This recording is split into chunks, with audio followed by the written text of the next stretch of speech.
road from deep enough. After smashing ball, it's Martins. Josie, Yobo, the Google. And it's just out to the boat. Double Odesi. Sensational. What a wonderful finish. That is the most embarrassing own goal. Oh, what a goal. That's something out of nothing. He struck it sweetly. And does he ever score an ordinary goal? They're all copybook stuff.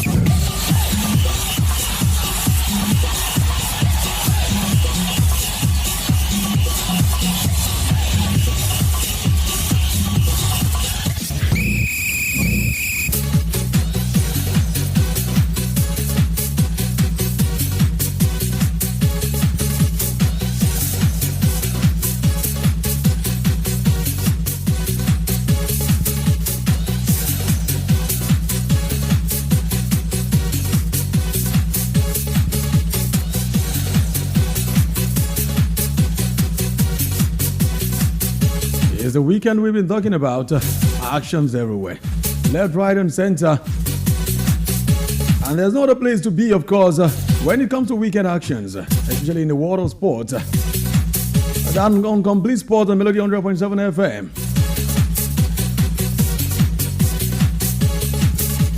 The crew is in the house already.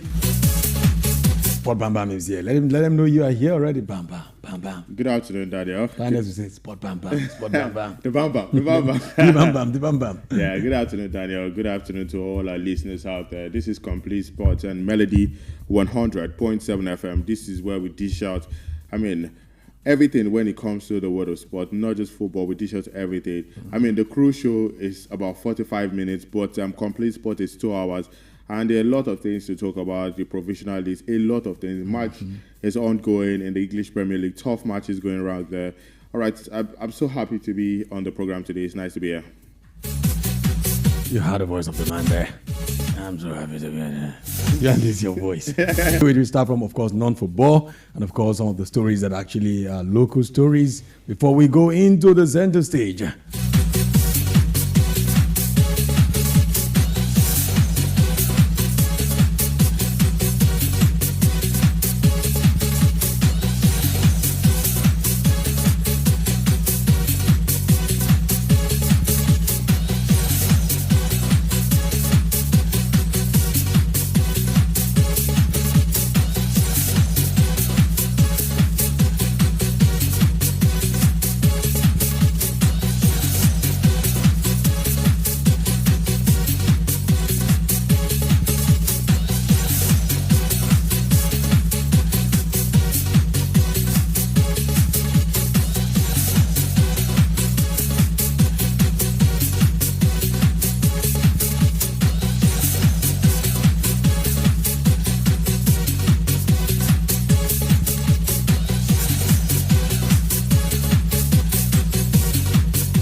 Finally, of course, we're back again.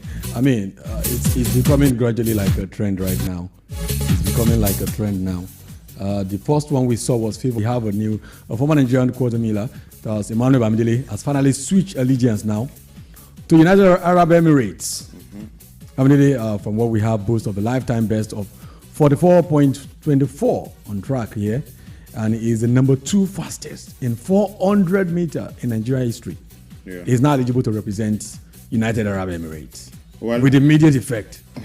Automatic, of course, something there. Yeah, that's the young man. That's Emmanuel Babatunde, who just switched allegiance. Yes, and one thing about this guy is this is not the first time. Yes, the last report I got about him, this is not the first time he's switching yes. to another club. He has another country. Yeah, to another country. Yes.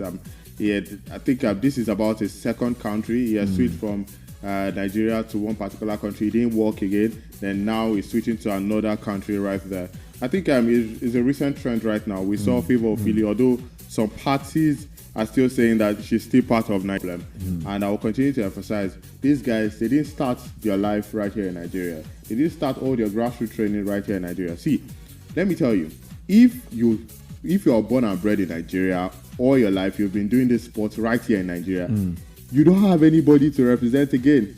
You don't have any other choice. It's only Nigeria that you cannot. You're definitely going to have the blood. You have the blood. You can't represent any other country. You understand? If you have started from here, You understand? All like the likes of Victor James Osimhen, they are not eligible to any other country. You understand? They are the track record stick to them too much. Too much. If you move from the under 17 to the under 21, and now maybe you're in the national team, you don't have any other place. Ademola Lookman is different. Alex Iwobi is different. So now let's take it to the world of athletics right there. If you don't start from Nigeria, you're open to just moving. And I used to say it. Most of these guys that used to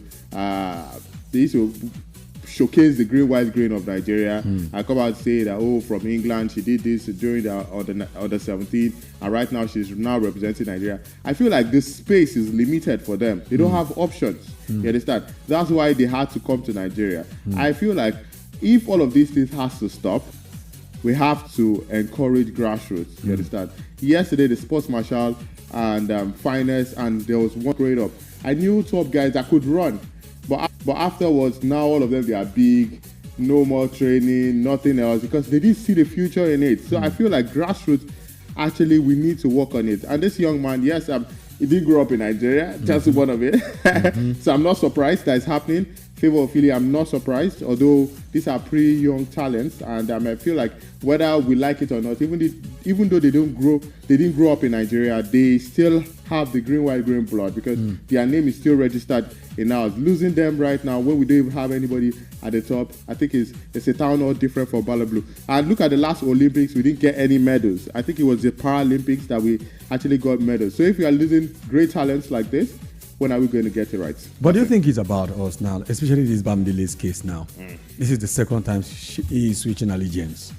Did you think it's about the country, or our athletes tends to not want to wait or trust in the process? Because anywhere around the world, I feel like Nigeria is one of the nations that actually, maybe I wouldn't say give opportunity, but celebrate results. Yeah. We've seen that over the years. This is not the first time we are seeing Nigerian government or, sport lovers who are, philanthropists in our community coming out to dish out millions of naira and all kinds of gifts to athletes from football to other sport generally. This is not the first time. I would say Nigeria is one of the nations that celebrate. Do you think this problem is about Nigeria celebrating because they know in Nigeria? Are you trying to say that in Nigeria we actually celebrate some of them? We celebrate a lot of them. Now, the thing is, I feel like, let me put it like this. Because the likes of Bamidele will not say is leaving the switching allegiance because he has not gotten the credit he deserves, or because he saw because Bamidele actually rose to the rank. He's currently the second best in 400 in Nigeria. So it's not like he didn't have a background. He had a background and all of that in Nigeria. So why are they always leaving? People Ophilie also until the last, what do we call it with the management that they were talking about his registration to one particular tournament where she was not properly registered and all of that. It's been rosy up until then. Why all of a sudden that when there's a little hiccups, up and go? So now I'm trying to challenge their patriotism here. I'm trying to challenge their loyalty in difficult times. You see? Okay, I think let's use Favour Ophilie's case for an example. When it was at the Olympics? Yes, her name was omitted. Yes, she was supposed to represent in two categories. I think one of it she represented. I think it was the 800. Yeah, and the other one she didn't. And when the matter boss, let me put it like that. AFN, they came to say how, you understand, until now, nothing has been done to the AFN. No comment from them, at least the NLC, they came out to talk about it. But the AFN, they didn't come out to say anything. And these same set of people, they've been re-elected. Yeah. And nothing has happened to them. And that's how we lost our opportunity of Favour Ophilie. Actually, even if she doesn't go on to win it, the fact that she represented Nigeria at that kind of stage, she's very young, pretty young, you understand, and no one came to challenge her, and no one came to talk about the situation that happened to her, you understand, and they've been re-elected, and everything is going smoothly, everybody has forgotten, and now everything has continued. That is the way some of these things go, you understand. The way they treat these athletes sometimes is really, really poor. You see, one thing about Nigeria, we like fire brigade approach. You understand? We just go and get the results. We don't care about. We don't believe in process. We don't believe in the process. Yes, you understand. We just want a result. go and get this player from here, go and get this person from here. And we want results immediately. And when the result comes, we celebrate them. But when the result doesn't come, everybody tries to blame. Like, look at the Chan boys now. No, everyone is blaming them. Everyone is blaming the coach. You understand? You're not going to get the support. You're not going to get the morale. We just like fortune, and it doesn't come easy like that. You understand? You have to grow. It's a process. You understand? So I would say that I'm not going to challenge some of these athletes. I'm not going to challenge their patriotism. Like I said, look at Favor Ofili. Just like I said earlier, she didn't grow up here. She has the option. You know, when you don't have the option, you just continue to do better. You understand? You forget everything. But these ones, they have the option. You understand? Someone like, because there's option, they don't feel the need to put everything here onto the wall. They don't feel the need to do that. And they feel like when you have a better option, somebody that is going to support you, why not go for it? So I'm just going to speak on behalf of maybe Favor. So for them, it's all about business. It's all about how they're going to get better in their craft. Because one thing is one thing for you to be representing your country, and at the same thing, is making name for yourself. You understand? You're not just representing the country, you're also making your name. You understand? And when you are not getting good, there's no point staying loyal with a sinking ship. When exactly. When they're not giving you the right support, you understand? So when you know that, okay, I'm 19 years and in this tournament I came 5th. And looking at the support system of the people I'm representing, they are not giving me very good support. What are the chances that I'm going to finish second in the next Olympic or in the next athletics game? So they have to look at all of these things because they have to get better. So if maybe they move to Turkey now, there's good welfare, good facilities. Because some of them, they still have to train right there, maybe in the USA. You understand? They don't train right here in Nigeria. They have to go there. So when they go to a country that prioritizes very good facilities and all of it, what do you expect from them? Switch immediately. All right, talking about, of course, switching. This one is a positive switch here. Not something big yet, but Nigeria's Emi Okonkwo joins Breakers of Dallas wing to fulfill NBA dream. Emi Okonkwo has joined, of course, Dallas Wings in a 7-day hardship contract, and they moved to see, of course, Nigerian forward achieve her ambition. We saw what she did at the AfroBasket there, and right here, it seems like a big door is about to open for Emi Okonkwo. And according to her, she said, I still hope for an NBA opportunity, WNBA opportunity. She said at the post-final press conference, that's, of course, I just concluded AfroBasket. She said, I want to play at the highest level wherever possible, and I've played at Europe League. And, of course, and this is the next year, I'll be playing at Europe Cup in Turkey, and I'm just following where the game is taking me. So right now, looks like can we call this? A good news for Emi Okonkwo. She's trying to fulfill her dream, and the good opportunity she got was the AfroBasket. That's why I always say these competitions matter a lot. When you perform well, she was the MVP of the tournament. This concluded AfroBasket. And was it last season? So we also, the Olympic, we saw Izzy Ekalu also get this kind of contract, although she didn't make it. And this type of contract is a short-term response to roster shortages caused by injuries or illnesses. So she's just going there because some players. Yeah, that's what I'm saying. The 7 days. It's a kind of opportunity that she needs to now give all together. Yes. Now, if you get the opportunity, if you perform well, they can integrate you into the team. You understand? So this is more like a trials, like the way players go for trials. Yeah. So she's going to impress because of slight injuries of some players, and she's going to be playing alongside the likes of Arike Ogunbowale, but she's been injured. She's injured right now, so maybe they are not going to play together. But Emi Okonkwo, I'm so happy for her because, everybody's dream in sports, in football, let's take, for example, to join the biggest league. The biggest league. You see players, they want to join the Premier League. Male basketball wants to play in the NBA. NBA, yes.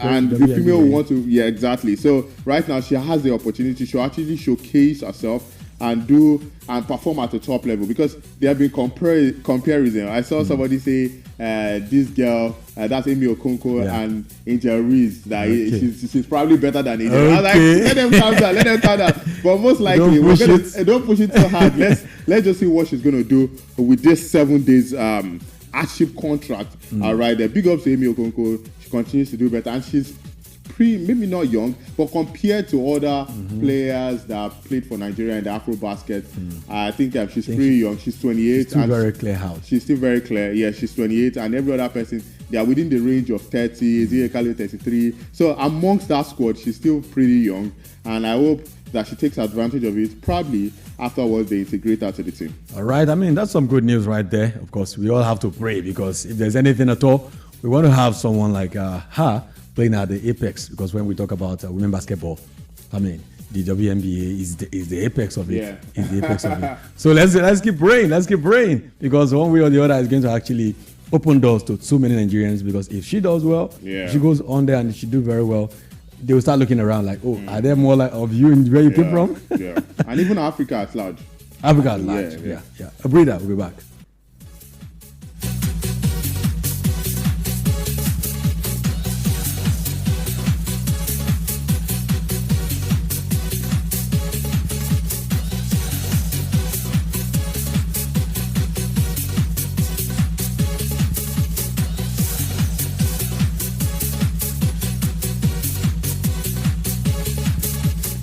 All right. Let's go now. Happening everywhere right now. I'm sure games are going everywhere. We'll come back to the shocker later. We'll come back to that shocker later. The white paper boys must be hungry right now. Yeah. Because no one saw that coming. Let me crack one funny joke. You know, Lamadex, this body. Yeah. And the whole prediction was loud. He was there. He was and Teka. And they were saying all of it. I checked their group and everyone has been crying.